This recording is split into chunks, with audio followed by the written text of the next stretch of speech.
John chapter 12.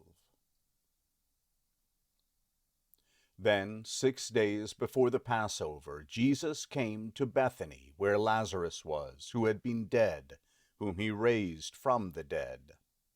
So they made him a supper there. Martha served, but Lazarus was one of those who sat at the table with him. Therefore Mary took a pound of ointment of pure nard, very precious, and anointed Jesus' feet, and wiped his feet with her hair. The house was filled with the fragrance of the ointment. Then Judas Iscariot, Simon's son, one of his disciples, who would betray him, said, "Why wasn't this ointment sold for 300 denarii and given to the poor?"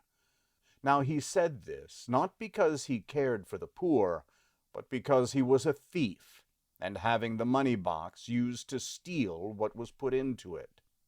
But Jesus said, "Leave her alone.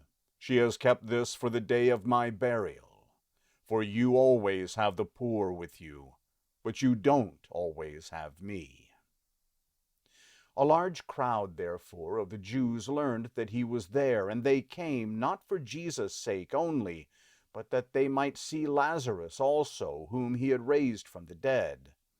But the chief priests conspired to put Lazarus to death also, because on account of him many of the Jews went away and believed in Jesus. On the next day a great multitude had come to the feast. When they heard that Jesus was coming to Jerusalem, they took the branches of the palm trees and went out to meet him, and cried out, "Hosanna! Blessed is he who comes in the name of the Lord, the King of Israel!" Jesus, having found a young donkey, sat on it, as it is written, "Don't be afraid, daughter of Zion. Behold, your king comes, sitting on a donkey's colt." His disciples didn't understand these things at first, but when Jesus was glorified, then they remembered that these things were written about him, and that they had done these things to him. The multitude, therefore, that was with him when he called Lazarus out of the tomb and raised him from the dead was testifying about it. For this cause also the multitude went and met him, because they heard that he had done this sign. The Pharisees therefore said among themselves, "See how you accomplish nothing. Behold, the world has gone after him." Now there were certain Greeks among those who went up to worship at the feast. Therefore these came to Philip, who was from Bethsaida of Galilee, and asked him, saying, "Sir, we want to see Jesus." Philip came and told Andrew, and in turn Andrew came with Philip, and they told Jesus. Jesus said to them, "The time has come for the Son of Man to be glorified. Most certainly I tell you, unless a grain of wheat falls into the earth and dies, it remains by itself alone. But if it dies, it bears much fruit. He who loves his life will lose it. He who hates his life in this world will keep it to eternal life. If anyone serves me, let him follow me. Where I am, there my servant will also be. If anyone serves me, the Father will honor him. Now my soul is troubled. Now my soul is troubled. What shall I say? Father, save me from this time? But I came to this time for this cause. Father, glorify your name." Then a voice came out of the sky, saying, "I have glorified it and will glorify it again." Therefore the multitude who stood by and heard it said that it had thundered. Others said, "An angel has spoken to him." Jesus answered, "The voice hasn't come for my sake, but for your sakes. Now is the judgment of this world. Now the prince of this world will be cast out. And I, if I am lifted up from the earth, will draw all people to myself." But he said this, signifying by what kind of death he should die. The multitude answered him, We have heard out of the law that the Christ remains forever. How do you say the Son of Man must be lifted up?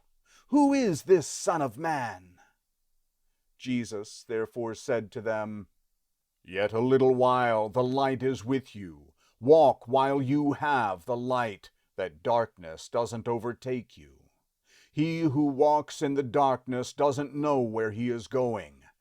While you have the light, believe in the light, that you may become children of light." Jesus said these things, and he departed and hid himself from them. But though he had done so many things before them, yet they didn't believe in him, that the word of Isaiah the prophet might be fulfilled, which he spoke, "Lord, who has believed our report? To whom has the arm of the Lord been revealed?" For this cause they couldn't believe.